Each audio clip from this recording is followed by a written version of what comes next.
How is she? Well, considering she was chloroformed by a psycho and dumped in the harbor, I'd say she's doing remarkably well.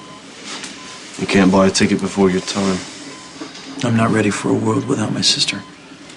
Do you have any idea why Lisa targeted her? Lisa didn't need reasons. Elizabeth had the misfortune of running into her mid-rampage, and she became an inconvenience that Lisa had to deal with. She didn't even think twice, or at least the cold, dead shell she had become didn't. Wait, you saw Lisa before she disappeared? Before she was murdered. Is that a fact? Elizabeth wasn't the only one who wound up in the drink that night. Yeah, she was pulled out yesterday. And the autopsy revealed that she was dead before she hit the water. Blunt force trauma to the head. Karma's a bitch. So was a handy tool to the head. Wait, it's hard to swim when you're chloroformed, so how did Elizabeth manage to get ashore? Ah, yes, the mysterious savior.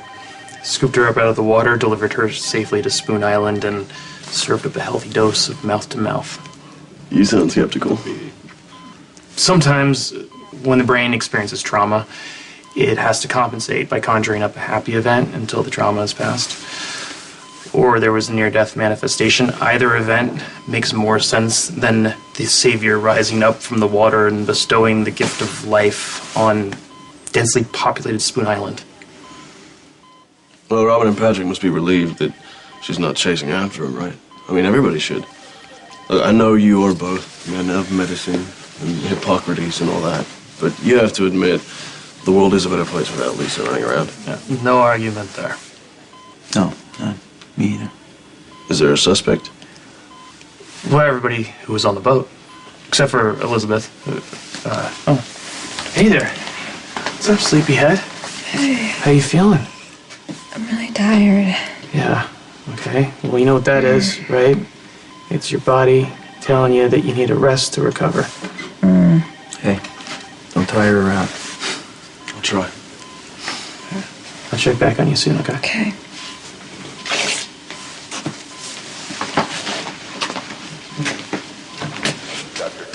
Did we get the test results back from Elizabeth's x-rays? Negative. I'd like to run another set of pictures and run another blood gas. The scans were negative for atelectasis. Well, a second test will confirm that.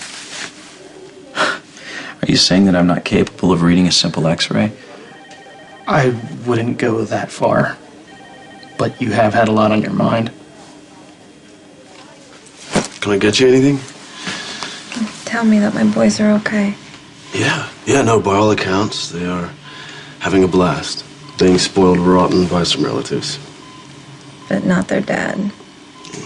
I mean, you know, Lucky, he's trying to honor his dead wife's last request. I mean, any man would. It's amazing that a woman is still manipulating him, even from the grave.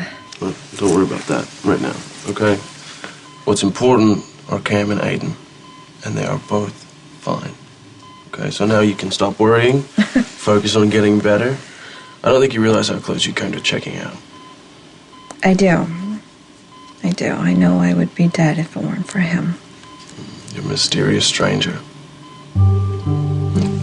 Steve and Matt filled me in. I didn't imagine him, Ethan. He's as real as you are, and he saved my life. So you think my fevered brain conjured up some guy in a near-death experience? Or that I'm projecting, because I've heard that theory too. No, what I think is that it was some creature who lives in a bog and takes human form when the moon is full. Oh, okay, so you're gonna make fun of me.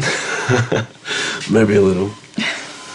Oh, look, seriously, I'm not as quick to discount what you saw as your brother and Matt.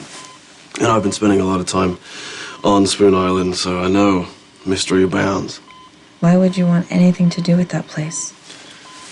Well, a lot of Spencer history haunts that island. So you want to learn more about Luke? Well, I came late to the party. You know, so there are some rather large gaps that I'd like to fill. You knew Laura right before and after her breakdown? She was my mother-in-law, twice. What was she like? She was like no one else. She was an amazing mom, compassionate, loyal, fierce. Sounds like you're a fan. I love her with all my heart. It must have been difficult to lose her like that. It was so hard watching her just rock back and forth, completely unresponsive, sitting in that place. When she came out of it, was she different? Yeah. Yeah, it was like a light had gone out. She wasn't radiant. It was almost like she had been places and seen things that no one else could understand.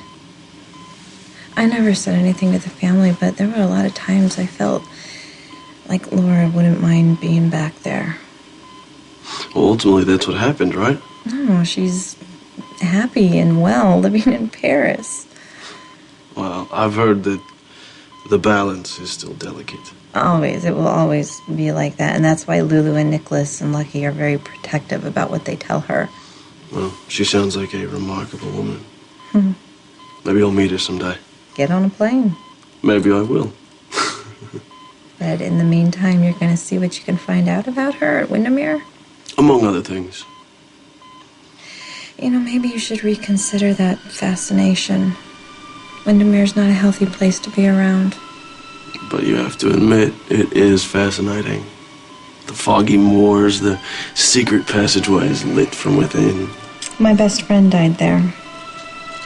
And I cheated on Lucky with Nicholas. Some places are a magnet to darkness and loss. I guess it's possible that I've been preoccupied. Olivia's been acting a little off. Join the club. Ever since this boat ride from hell. It's not that. Oh. Well, it's none of my business, but all I'm saying is we've had a lot on our minds. It would be very easy for something to slip through the cracks. Consider this me getting your back. And I would hope if the roles were reversed, you'd do the same for me.